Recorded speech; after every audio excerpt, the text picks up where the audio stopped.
بسم اللہ الرحمن الرحیم۔ کربلا کے میدان میں حضرت امام حسین علیہ السلام کے ساتھ شہید اصحاب میں ایک غلام حضرت جون بھی تھے۔ اس ویڈیو میں ہم حضرت جون کے بارے میں آپ ناظرین و سامعین کو کچھ بتائیں گے۔ حضرت جون حضرت ابو ذر رضی اللہ عنہ کا آزاد کردہ غلام تھا۔ حضرت ابو ذر غفاری سلام اللہ علیہ کی وفات کے بعد جون حضرت علی علیہ السلام کی خدمت کرنے لگے، اور حضرت علی علیہ السلام کی شہادت کے بعد حضرت امام حسن علیہ السلام اور ان کی بھی شہادت کے بعد آپ حضرت امام حسین علیہ السلام کے ہاں خدمت سر انجام دینے لگے۔ حضرت جون کربلا میں حضرت امام حسین علیہ السلام کے ساتھ تھے، اور جون نے جب جنگ میں لڑنے کی اجازت مانگی تو حضرت امام حسین علیہ السلام نے فرمایا، اے وفادار بندے، تم اپنے آپ کو تکلیف میں مبتلا نہ کرو، تم اس جنگ کے میدان سے آزاد ہو، تم راحت میں ہمارے ساتھ تھے اور اب تم آزاد ہو کے جہاں چاہو چلے جاؤ۔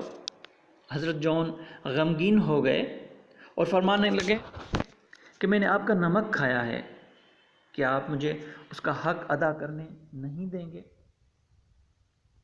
میں رنگ کا کالا ہوں، حسب نسب نیچ ہے اور جسم کی بھی کوئی قیمت نہیں، آپ کے ٹکڑوں پر پلنے کا مجھے صلہ آپ پہ سر قربان کر کے ہی ملے گا، خدا کی قسم میں آپ سے جدا نہیں ہوں گا۔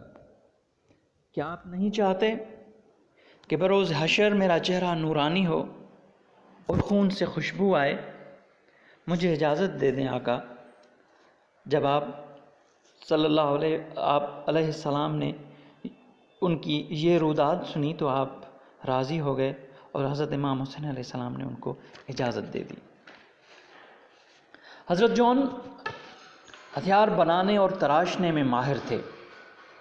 آپ نے حضرت امام حسین علیہ السلام کے حجرے میں ہتھیاروں کو تراشا اور اس جوان مردی سے لڑے کہ آپ نے دشمن کے 25 لوگ جہنم واصل کیے اور خود بھی شہید ہو گئے۔ امام حسین علیہ السلام آپ کے سرہانے آئے اور یہ دعا فرمائی، اے میرے پروردگار، ان کے چہرے کو نورانی کر، اس کی خوشبو کو معطر کر اور ان کی معرفت اہل بیت کے ساتھ برقرار رکھ۔ حضرت امام سجاد علیہ السلام اور حضرت امام محمد باقر علیہ السلام شیخ سدوس سے نقل کردہ روایت میں فرماتے ہیں کہ بنی اسد کے شہیدوں کی تدفین کے 10ویں دن حضرت جون کا جنازہ جب ملا تو ان کے جنازے سے بہترین خوشبو آ رہی تھی، اور آپ کو دوسرے شہیدوں کے ہمراہ تدفین کیا گیا۔ اللہم صلی علی محمد و آل محمد۔